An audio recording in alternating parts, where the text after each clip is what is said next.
Hi, my name is Mario Gomes. I'm an assistant professor here at the Rochester Institute of Technology. And today, we're going to be talking about wind turbine blades. So if you look closely at a wind turbine blade, you'll see that the shape is pretty amazing. It's really complicated. The cross-sections of these wind turbine blades are airfoils, and the whole blade twists as it goes from the base, or the root of the blade, all the way out to the tip.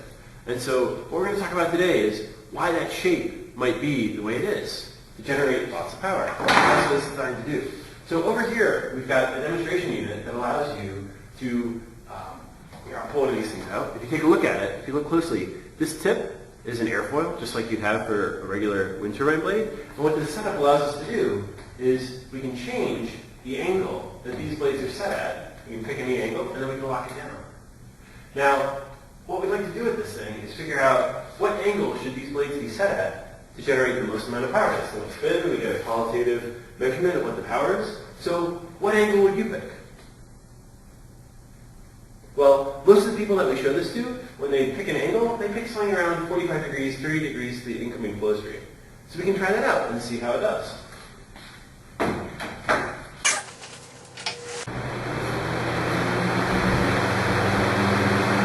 we have about 3 lengths.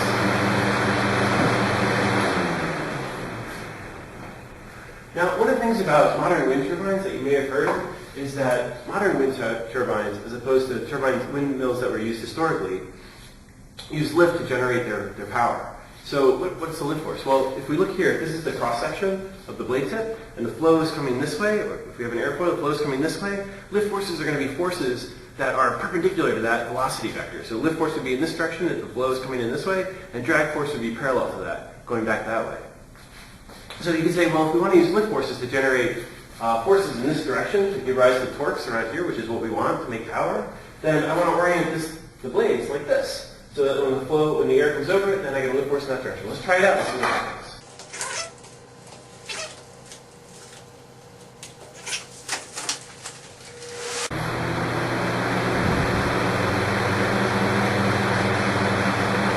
So you can see it doesn't work very well.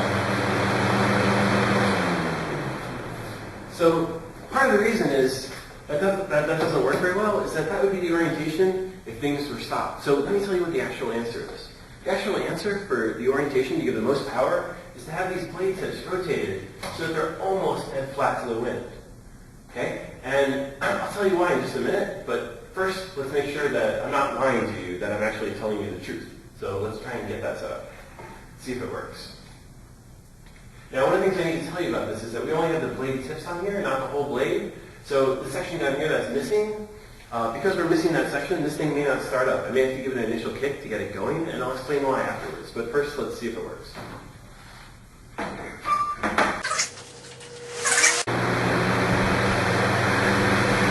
it goes, it's taking off.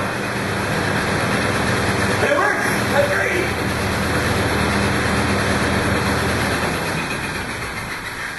Okay, so now that we've shown that it works, why does it work? Why is this the orientation that gives us the most power? Well, this orientation is for when this is the right orientation for when the turbine's moving, not when it's stationary. So this turbine blade is designed for a tip-speed ratio of about 7.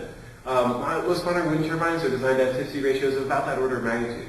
So what does tip-speed ratio mean? What does that mean? Well, what it means is that this tip would be moving 7 times faster. It's designed to move 7 times faster than the incoming flow speed. So the incoming flow speed is 5 meters per second. That means this tip is whipping through the air at 35 meters per second, which is really fast.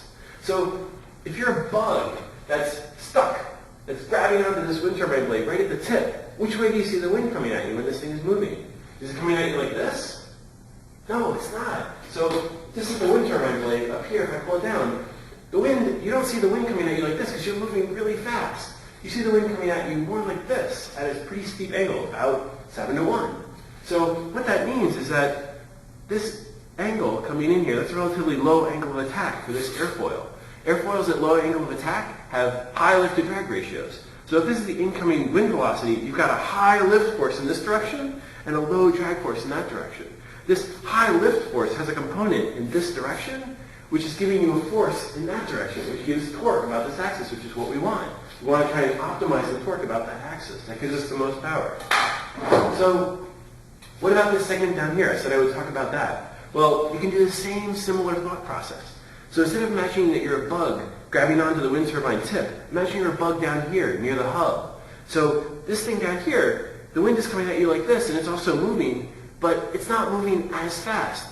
The angular velocity of the whole blade is the same, but that means that the points on the object, the linear velocity is less as you come in towards the hub. So because this thing is moving in little circles, and up here this is moving in much larger circles.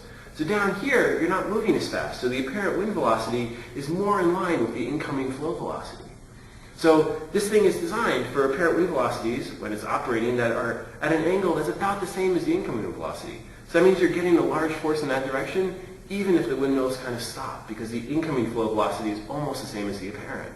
So why does it actually twist then as you go up? Well, that has to do with trying to maintain that low angle of attack as the apparent wind velocity changes from almost dead on at the root of the blade as it goes more and more in plane and goes back again. So we're trying to maintain that low angle of attack for that cross section as you go all the way from the root up to the tip. That's it. That was a lot of fun. Thanks for watching. Bye.